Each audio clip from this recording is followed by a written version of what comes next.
Hello everyone. Welcome. Thank you for joining us in our Facebook Live. Itong ating week-long celebration of our story because our story matters. And yes, this is Coach JC Libiran. I look after this movement called the InspirePreneur Movement. And I'm an educator. And today, sa ating special episode in this conversation, we just want to add value to you. Kaya feel free to come and join us in the conversation. Tamang-tama po that we are starting this. This is our kick-off. Dahil sa excited po ko in the next coming days, there are different resource speakers and definitely will be blessed by their stories, experiences, yung kanilang mga wisdom. And what best that we can do now is tag your friends, share this Facebook Live so that, di ba ang sabi nga, sharing is caring. So maraming salamat once again for joining us. To those of you, again, who are seeing me, Coach JC Libiran, I wear a lot of hats, like literally now, an author, educator, and also looking after nga the InspirePreneur movement. And most especially itong ating campaign, Our Story Matters, because totoo yun, na mahalaga ang mga storya natin. Kaya dito sa ating kwentuhan in our conversation, hindi ako lang ang bida, hindi lang yung resource speaker natin, pero kayo ang bida. Kaya we invite you to join us in the conversation. I want to share with you itong ating question for today's conversation. Ayan, kamusta ka? How are you in your life journey? Kamusta ang kwento ng buhay mo? So, tamang-tama, as you try to join us in the conversation, let us know where are you from, tag your friends, share this Facebook Live, and answer this question. Kamusta ka? How are you in your life journey? Kamusta ang kwento ng buhay mo? We are here to not just learn, but we are here to support each other. We are here to encourage each other and cheer for each other. Kaya tama yan If you're hearing this music, di ba? We are the heroes, You are a hero. Ikaw ang hero ng story, ng buhay mo. So again, welcome po. And I'm excited because this will be week-long celebration of our stories. Ayan, kick-off natin. Makakasama natin in a while for today's conversation as we discover the power of our stories. We have Brother Migs Ramirez. Ayan, we have Arian Astorga. We have Felix Asuncion, Joy Cantos, Edwin Marcelo, Rosalie De Silva. At yan po ang invitation namin. Our story matters. Let's rediscover, write, share, monetize, and live our story. At this is also the best opportunity that will add value to you every day dito sa ating conversation. Pero as early as now, I'm inviting you register in our webinar this coming Saturday, and that will be June 24. So ito po yung link, bit.ly/our story matters webinar 1. So nandyan po rin yan sa comment section. Feel free as well to register so that hindi kayo makakalimot. Kasi ito, kwentuhan lang Doon magkakaroon tayo ng masterclass at webinar. Alright? So, thank you so much. So, as we prepare ourselves, in a while, I'll be bringing already our special guest.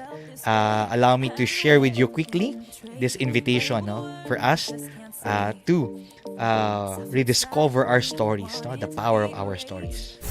Have you been hiding all your life, feeling you're a complete mess? I can relate much, because once my life was meaningless, and I did a lot of things that I'm not proud of. I'm no longer afraid to hide in the shadows of my yesterday. With God's grace, I was able to break free and find my path to healing and purpose. Jump into the best version of yourself, because you deserve all the best in life. It is my joy to see the best and bring out the best in people. And this is not just about success, but this is about significance, adding value in the lives of people through books, events, support, and talks. Mabuhay! I'm Coach JC Libiran, and I help people to come alive again.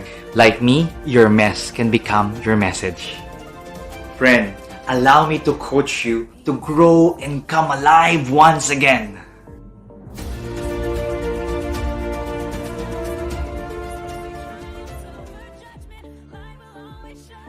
And yes, welcome once again. Our story matters, and we start with our conversation on the power of rediscovering our stories. Again, I'm sharing with you this question. Join us in the conversation. Kamusta ka? How are you in your life journey?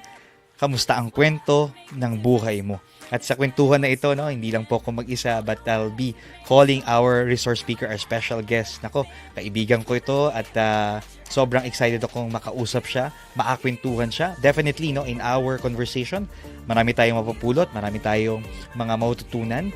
And ang isang takeaway po na maibibigay na conversation na to is you'll be able to know how to rediscover your life story. We will be sharing with you, no, steps on how to go about it.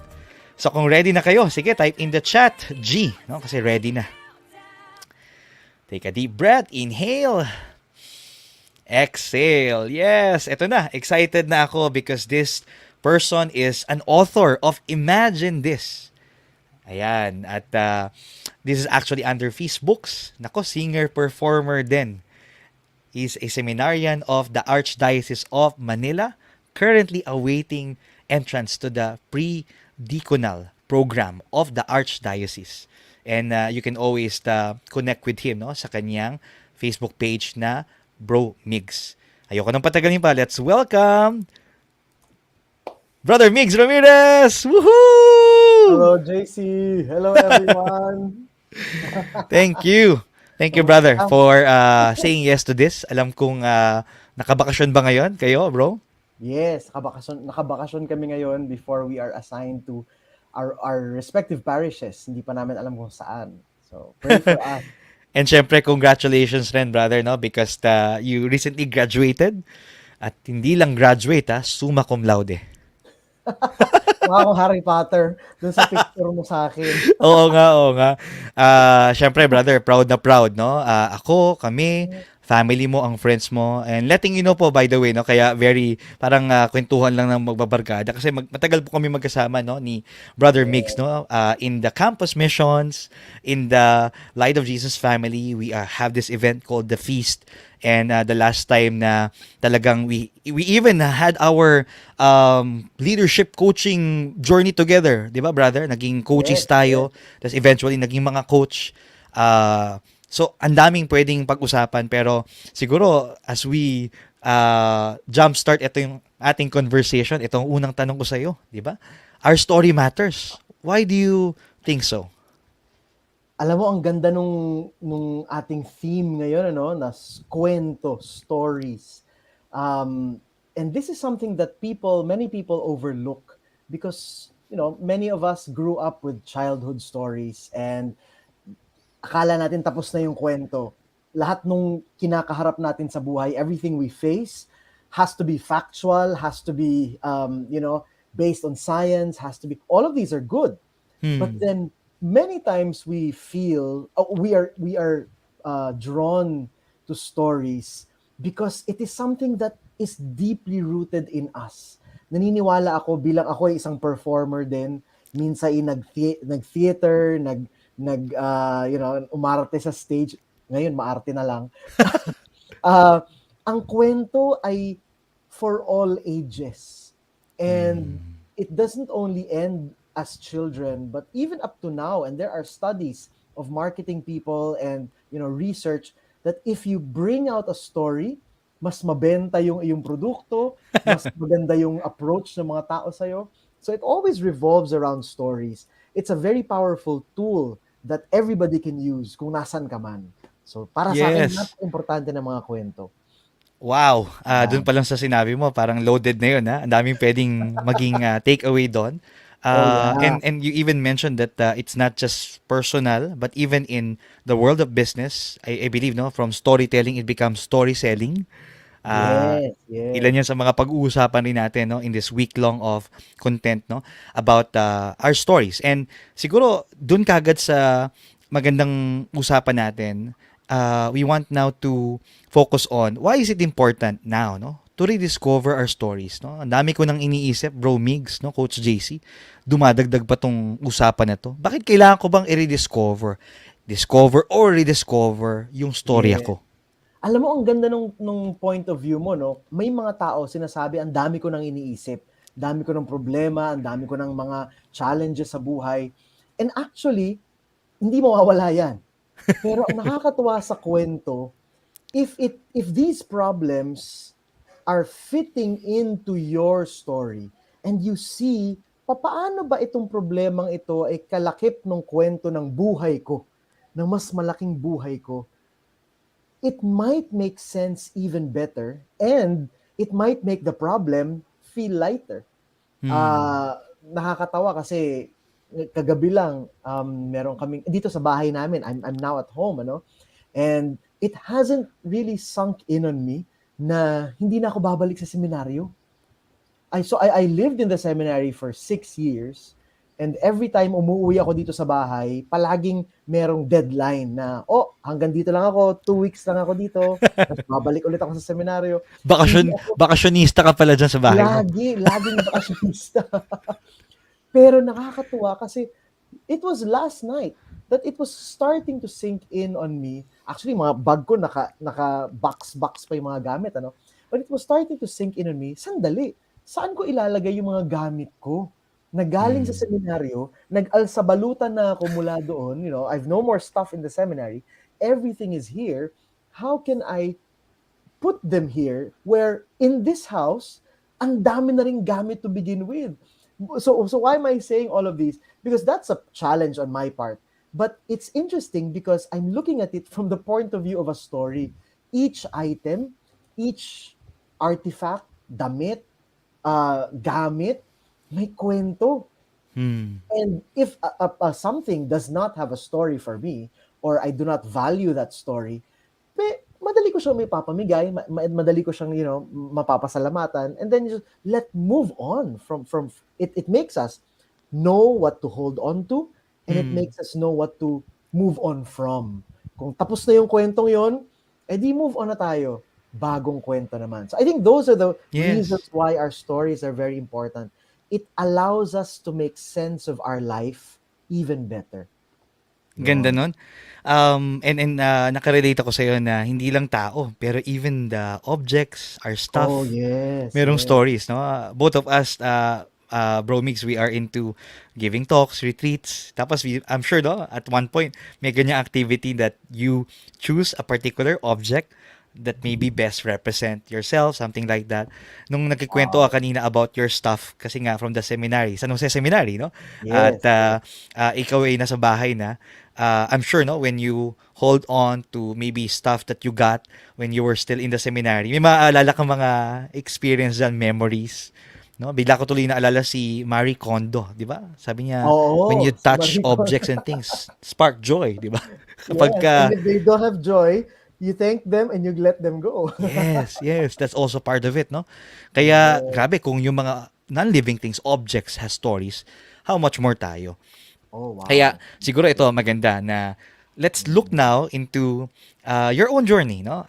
What have you discovered in your journey as you rediscover your story? No? Most especially, uh, before you used to serve at the feast, sabi mo nga, ayan, may theater, you perform, nagka-concert ka pa, etong libro mo na Imagine This, no, by Feast Books. Tapos, from there, no, bumalik ka ng seminary, and then, ayan, tapos the journey continues. Ano yung mga na-rediscover mo? Ano yung mga naging takeaways mo dito sa journey mo so far? Yeah. Ang galing, marami, ang galing mo, JC, kasi naalala mo yung mga episode ng buhay ko at nung pinagsamahan natin, di ba? Ano mo ko, Ah, admirer mo ko, stalker mo ko eh. Ako yung mga, go Migs, praying for you, totoo ganyan. naman yan. Salamat doon, JC. But it's interesting because in the seminary, dito sa labas, di ba? Ang dami kong pinasok na bagay-bagay. Ang dami kong mga pinuntahan, ginawa. Probably also because part of my personality is I'm very adventurous and I'm also an achiever in that sense. So when I enter into something, if I will not achieve in the end, I will move away. Pero kung alam kong kaya ko to, gagawin ko talaga yun. So that's the kind of personality that I have. But in the seminary, I think what I have discovered in my story is that I also have the capacity for depth rather than width or breadth. Yung sinasabi nating lalim Hmm. kesa yung lawak. Kasi sa labas, naranasan ko yung kalawakan ng kaya kong gawin. Kaya kong kumanta, kaya kong mag-business, kaya kong mag-talk, kaya kong, ang dami-dami kong kayang Yeah. gawin. Pero sa loob ng seminaryo, deliberately, I chose to let go of all these things. And I think that's part of the formation that happened in me. Hmm. Sabi ko, papakawalan ko to, pero ano kaya yung magiging reaction ko? Kasi dyan, bro, pumasok, because I'm only doing one thing, that is study and being under formation. I'm not receiving talks or whatsoever. Pero yung aral na yun, dun pumasok yung challenges sa, siyempre, sa teacher, sa subject matter, Mhm. sa mga requirements. And then not only that, because I'm under formation, I have one community. So I live with the same people 24/7, although may kanya-kanya kaming kwarto, di ba? Pero I see the same people over and over again, lalo na nung nag-pandemic. Oh, those Hmm. were crazy times kasi wala kaming ibang nakikitang tao kundi kami lang. So, kinailangan naming makipamuhay at magtiyaga sa bawat isa. So, all of those allowed my story not only to go further, but to go deeper. And I Hmm. think for all of Okay. us, that's a very good invitation that we can be searching for what to do or where to go, what's next for us. But it's also a very good invitation to, okay, where I am now, I don't need to go anywhere.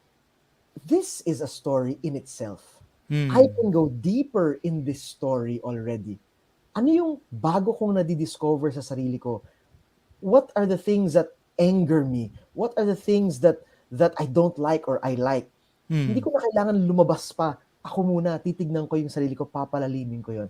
I don't know if that makes sense, brother, but that's what Yeah. I discovered. It's not only the farther, being going further, but going Hmm. deeper.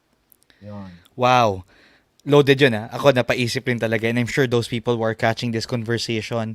O nga no, hindi naman talaga siya yung I'm reminded of even a song, no? But don't Mm, worry, hindi ko kayo kakantahan kasi baka mamaya why not? mawala na yung 'di ba merong I've been to Georgia, I've been to California, I've been to many Oh, places but I've yeah. never been to me.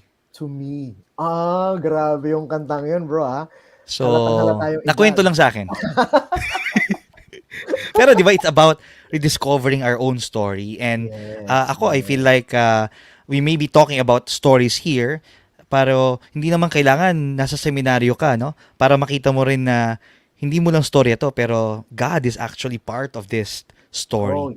So yes, that's maybe true, that's is true. there of course no anything that you want to share on that Bro Mix no na Right. paano gumalaw si Lord sa storya mo with all of these things that you've shared? Alam mo, gumalaw si Lord sa akin by not moving. Kumbaga, He moved in my life, but by not moving. I mean, maybe figuratively and literally. Kasi, I have been, well, this is one example of something that happened to me, ano. Sa seminaryo ako nagkaroon ng kagalit. At yung kagalit na yon, yung tipong, ako ayoko na magkaroon ng kagalit eh. Hindi ko alam kung may mga komportable sa inyo magkaroon ng kagalit. But I'm not comfortable having an enemy. So, in the seminary, I was able to acquire talaga, at least two of those people who don't like me, and Hmm. I did not like them as well. And hindi ko alam yon. Akala ko I like everyone and everybody likes me. Pero may mga tao palang hindi ko kayang i-like. Mahal ko sila, oo, kasi yun naman ang Hmm. sabi ni Jesus, pero hindi ko sila gusto. So anyway, so lalo na itong isang taong to, it was very awkward because we were classmates And we were, wala naman siguro siya dito, di ba?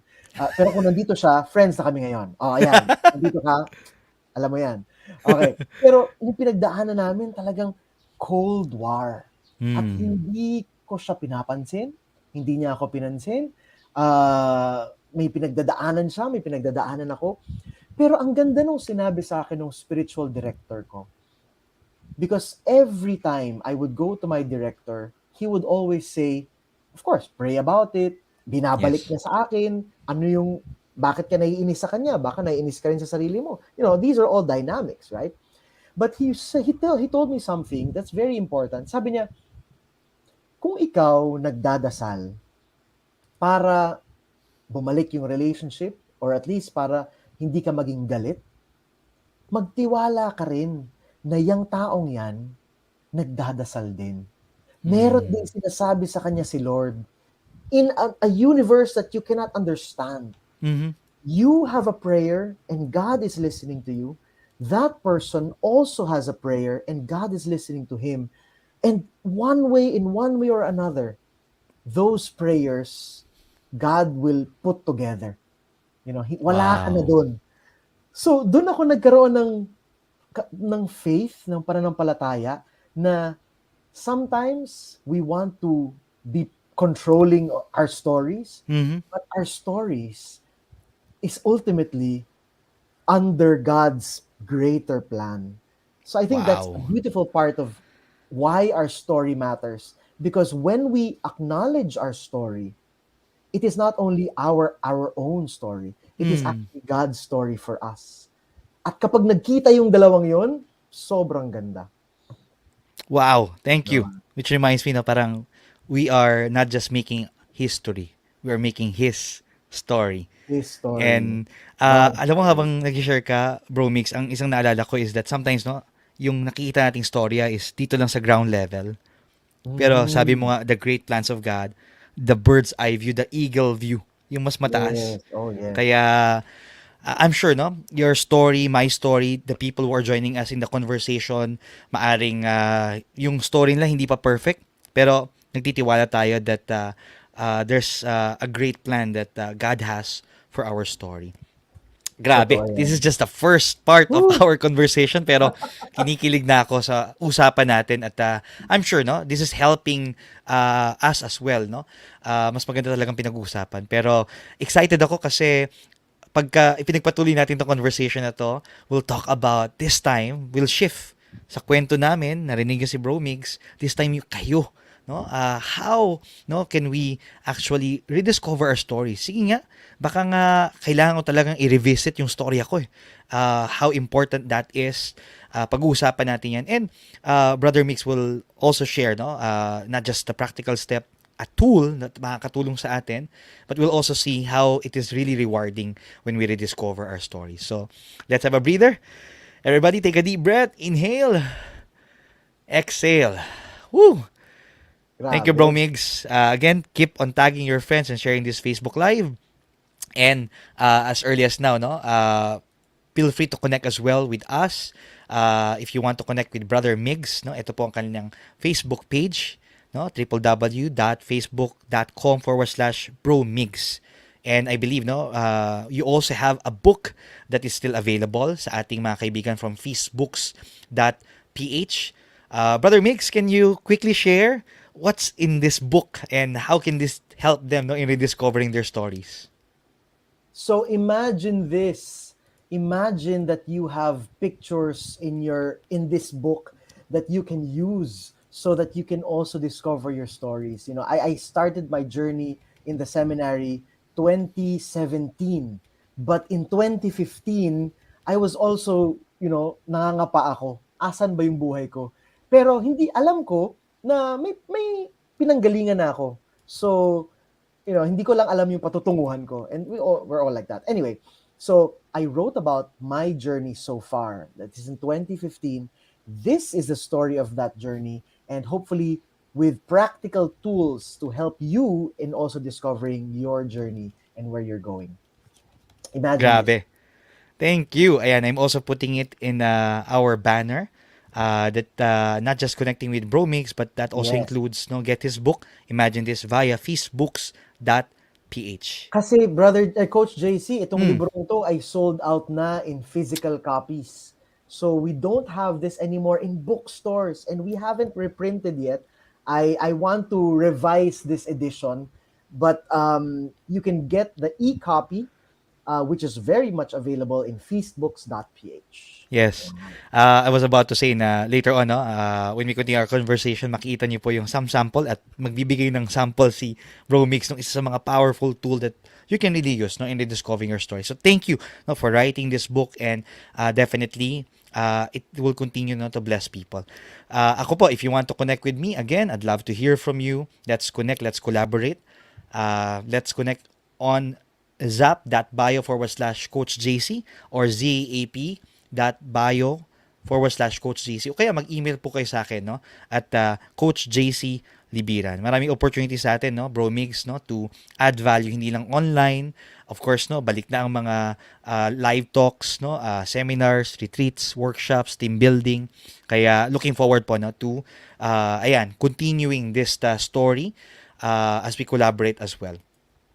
We'll have this video dedicated for our Feast Mercy Ministries, at sa pagbabalik natin, pag-uusapan natin how can you rediscover your story with a powerful tool that Brother Mix will be sharing with us. Alone. Life has always been designed to be shared. It's in our genes. It's who we are. Ang ginagawa kasi ng Feast Mercy Ministries ay mag-raise ng funds at the same time mag-raise ng awareness. So para malaman ng maraming tao yung about sa Grace to be Born, Anawim, Jeremiah Foundations at sa lahat ng 10 foundations na tinutulungan ng Feast Mercy Ministries. Because life isn't just about us. It's bigger than us. It's about embracing the elderly so that they may not feel forgotten. It's about caring for the unwanted child. It's about giving back worth to the abused. It's about granting the next generation opportunity. It's about creating a home for those without. It's about building up those who are ill-stricken. It's about assisting families in need. It's about giving second chances to those who seek repentance. It's about helping those struck by disasters. It's about listening and embracing people in crisis. It's about sharing God's love to the lost and broken. So yung mga biggest projects natin, napakadami na nating campaigns na ginawa para po sa lahat ng foundations natin. But by far, yung ginagawa talaga natin ay kinoconnect din natin yung mga tao sa community natin. Iniimbitahan natin sila na tumulong, iniimbitahan din natin silang maging aware kung ano po yung ginagawa din natin dito sa Feast Mercy Ministries. I am supporting Anawim kasi Anawim is the extension of my love. Lalo na sa mother ko who passed away years ago. It doesn't matter how big, how small yung nagiging contribution or naibibigay natin sa ating mga lolo at lola. What matters is you do it with love at napapasaya natin ang ating mga lolo at lola. Ito yung mga ginagawa namin by which we come together to form communities and fellowship families dito sa loob ng prison facility to give them the Word of God, to give them hope, to support them sa pagbabagong buhay at ipaalala sa kanila ang dakilang pagmamahal ng Panginoon na tanging nagbibigay ng lakas at pag-asa sa ating lahat. This is where we can make that change. This is the reason. Because life ain't just about us.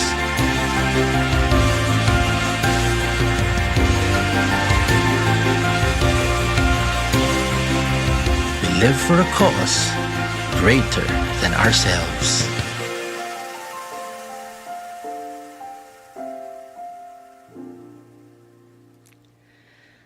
Wow, that was powerful. So thank you no to everyone who are our partners, no, people who are supporting as well. Since we're part of the feast, yan po talaga yung mga tinutulungan natin ng mga Mercy Ministries from womb to tomb. And brother, we're talking about rediscovering our stories. Bawat Mercy Ministry, bawat tao na nandoon, yung mga benefactors, may mga story rin sila, no? Yeah, Iba eh. true. Iba. Oh my So, God. welcome back, everyone. Again, no, we are having this conversation about our story matters, and so far, this is just the first day ng ating discussion, conversation, the power of rediscovering our stories with Migs Ramirez. Pero there's so much in store for us. Ako mismo, ang dami ko na kagad na take away, no, brother, sa kwentuhan natin. And hopefully kayo Amen. rin, no? Ang ating ang naiwan na question kanina is, kamusta ka? How are you in your life journey? Kamusta ang kwento ng buhay mo? So, sama kayo. Kasi hindi lang kami ni Brother Mix na nag-uusap dito. We're learning from each other. I hope you're picking up something sa aming conversation, no? Mga wisdom, mga inspiration. But that also includes, iba rin talaga when you take charge of saying, yes, I want to rediscover my story. Kaya, eto na, ang magandang follow-up na question natin. No? So, sige, everyone, take a deep breath. Inhale. Exhale. Salamat, no? Bro Migs, no, for sharing with us gaanong kahalaga, no, in rediscovering our stories and even in your own journey, no, kung paano gumalaw, no, ang Diyos, and as we see as well na whatever that we are experiencing right now, mas malaki ang plano niya, no, para sa atin. Oh So, yes. eto, let's now shift, no, yung ating conversation from us, from you this time to those people who are catching this conversation. Yep. How can we, no, rediscover our stories? Paano nga ba? No? Can you share us simple steps? Kung meron kang tools na pwedeng makatulong sa amin so that we can get ourselves started. Thank you. Yeah, that's a very good question, no? And I want to go back to my book because here, part of the book, and the first part of the book is actually being able to flesh out your story. In spiritual terms, I want to call it your grace history. Yung iyong kung papaano gumalaw ang Diyos sa buhay mo. It's a story of grace, in short. And to do that, it's also important to put in, and this is very practical, not to use only words, but also use visuals. Tayong lahat, we are all visual people. No? We want images and metaphors. So, if I may, I want to teach you how to make a life map. A life map is kind of a tedious process if you're really going to get serious about it. But it's also something that can really help you in praying, in discovering where you are already. So, start off with a blank sheet of paper, and we call this a life map, and that's in this book. A life map is something that is literally a map. Okay? Pero it's a metaphorical map of where you are. So start off by thinking of a metaphor of what your life feels like. I've seen life maps of, para siyang ways na kalsada. May nakita na akong life map na parang basketball court na may mga magnets, di ba? Meron akong life map na nakita na parang solar system. So you can be very creative about your life map. But you have to have a beginning, a middle, and an end. And those are three important parts of a story. So you want to start from when you were born. Not only words, but using a metaphor or an image. How did it feel like when you were born? Para ba siyang explosion? Para ba siyang party? Para ba siyang pintuan na nagbukas? How did that feel like when you were born? And then, go through the different milestones of your life that you feel were important and made you who you are right now by, again, putting images and drawings until you reach today, where you are today. Good or bad events, at least as long as they are important to your life. Now, after today, you draw the goal. Where do you want to go? It's okay if you don't know yet, but as long as you have the next step after today, what's the next step after today? Para hindi ka lang stuck today, you have something to work on tomorrow. So that whole thing is a life map. Keep on adding to that Or, if you may, bring it to prayer, look at it, tomorrow, next week, you find something, uy, bakit nga ba ito yung naging metaphor ko? Maybe something opens up again for you in that prayer session next week. We don't know. But at least you have something to work on for you to be able to hold on to that story. There you go. Grabe. Parang ang simple-simple nung Actually, pero hindi pagkaka-explain mo. siya ganun kasimple, no? But yes, no, iba rin talaga kapag you're now, sabi mo nga yung nagpapalalim ka. No? Kasi pwedeng daanan mo lang, pinanganak ako, o ito yung mga ups and downs, pero iba yun pag inisa-isa mo na talaga and you really feel, no, each milestone, no? You really feel every experience, no? At syempre, aminin natin, no, bro mix, hindi naman lahat talaga ng may experience natin puro maganda.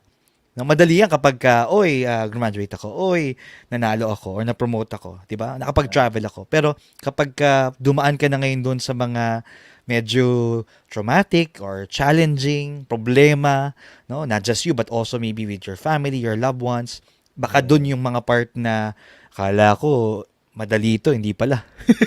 Totoo. Yes. Oh my God. And ako I love this activity, this tool that you have shared with us, no? Kasi ako rin, no, I also use that hindi lang sa sarili ko but sa mga retreats, sa mga 'di ba, mga workshops natin. It really allows us to look back in the past. It's for us also to learn from it. Nandiyan rin yung opportunity natin to be grateful for what we have right now sa present. And then, meron kang something to look forward. No? Nandyan yung pangarap, dreams, aspiration. Kaya talagang tuloy ang kwento ng buhay natin. Thank you, Brother Mix, for that. Oh. Alam nyo, as much as we want to continue this conversation, pero we're about to wrap up. No? We'll bring this home. Kasi nga, ang maganda rin raw, Bro Mix, no? Bitin. Kasi nga, after this, ang hamon natin sa kanila, it's now your time to rediscover your story, no? Ayun na, yung life map na ibinigay ni Brother Mix. Diyan pa lang, panalong-panalo na. And it's not just one time na pwede mong gamitin. You can actually update it, no? Again and again. So, for my last question, siguro to maganda, I want to ask you about what has been the blessing and rewards of rediscovering your story. This is also an encouragement, no, for those people who possibly, Bro Migs, they're still groping in the dark, searching yung story ako. Baka nga they are part of someone else's story, pero yung sarili lang story, hindi nila ma-embrace, hindi nila ma-discover. Yes. I think one of the best or the biggest realizations and blessings that I have discovered, no, is that when I acknowledged my story, and my story is unique, it's not like any of your stories, and vice versa. And when I was able to embrace that, ang unang naging panatag yung puso ko ay, una, I am in a good place. I am not a mistake. I am not wrong. I am where I should be. That's the first blessing. At yun pa lang, sobrang relief na nun. And maybe the second blessing that I have discovered, and this will take faith, it is that somebody greater, somebody more powerful is in charge also or writes the story with me. Hindi siya controlling, he or she or that being is not controlling me. Of course, I call him God. God is not controlling me, but God is allowing me to write my story with him. And therefore, wala akong dapat ikatakot. I will not be afraid because I know somebody powerful is there for me who loves me so much. So yun yung dalawang blessing na gusto kong i-share sa inyo. You are in a good place. Second, God is writing the story with you. Yan. And so maybe the final encouragement, the final encouragement I have for those of you who are still groping in the dark, looking for their own stories, wag mong sarilihin yung kwento mo. Nakakatuwa kasi the psychology behind stories is it's meant to be shared. It's meant to be given away. Because these stories are enriched when you are sharing it with other people. And I think this will be Coach JC will lead you into this whole week, ano? And I want to encourage you to continue sharing this story. Sabi nga, huwag mong solohin. Huwag ka lang marites sa kwento ng iba. Huwag ka lang makialam sa kwento ng iba. Pero hindi, makisali ka sa kwento ng iba. At pasalihin mo ang iba sa kwento mo. Di ba? When you are, pag sa Tagalog, pag nakikialam ka lang, parang walang risk eh. Pag ayaw mo na, aalis ka na. Pero pag nakisali ka, at kapag pinasali mo ang iba sa kwento mo, oh wow, that is the whole experience. That is joy, love, sadness, pain. That's part of the story. So embrace that pag nakisali ka at naibahagi mo yung kwento mo sa iba. Amen. Woo! Mic drop. Sobrang ganda. Sobrang ramdam na ramdam ko, no? Yung words that Brother Mick is sharing with us. And kahit ako mismo, no? Yun na nga. Maybe the reason why I'm doing this week-long celebration of our stories, no, inviting this iba't ibang resource speakers, mga kaibigan ko, the people that I look up to, because it's also a way for me to rediscover my story. And ang ganda lang, no, na tama, you want to continue to trust that the story will continue to unfold. And gustong-gusto ko yung sinabi ni Bro Migs na tara na. Ayan, no? Magkwentuhan na tayo. And tuloy-tuloy ang kwento. Definitely. Yeah. Kaya, salamat, Brother Mix, for sharing your story, encouraging us as well to rediscover our story. And ang gandahan nito, bitin, tamang-tama lang kasi the challenge now will be given to each one of us to rediscover our story because our story matters. Thank you so much, everyone. Sige, take a deep breath. Inhale. Exhale. Brother Mix, maraming salamat. And again, feel free to connect with Bro Mix, no, sa kanya pong Facebook. Ayan, facebook.com/Bro Mix, and get his book. Imagine This. Wala man ang hard copy. Abangan nyo, baka mamaya naman. Imagine the hard copy, pero meron namang digital copies available at feesbooks.ph. Maraming salamat. And again, no, looking forward, no, to journey with all of you. Ito mga susunod po na araw dito sa ating pong Our Story Matters. And tag your friends, share this Facebook Live. Definitely. Ayan, marami pa tayong matutunan. Actually, binanggit na nga ni Bro Mix, no, yung hindi lang i-rediscover. No? Sabi niya, isulat. Right. Sinabi lang share. O, di ba? Parang it's already giving us an idea. Ito yung mga something to expect in the next days moving forward. Maraming salamat. Thank you, everyone. This has been Coach JC Libiran. Again, from Brother Migs Ramirez and Coach JC Libiran, Our Story Matters. Thank you. Thank you, Bro Migs. Thank you, Coach JC. God bless you.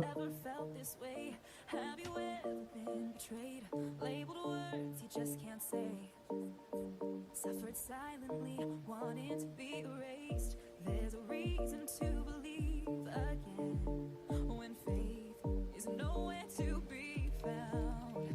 Try to find strength to try again and stand on solid ground. You keep searching for a hero. You just want to find a friend. You just want to make a difference. Bring this battle to an end.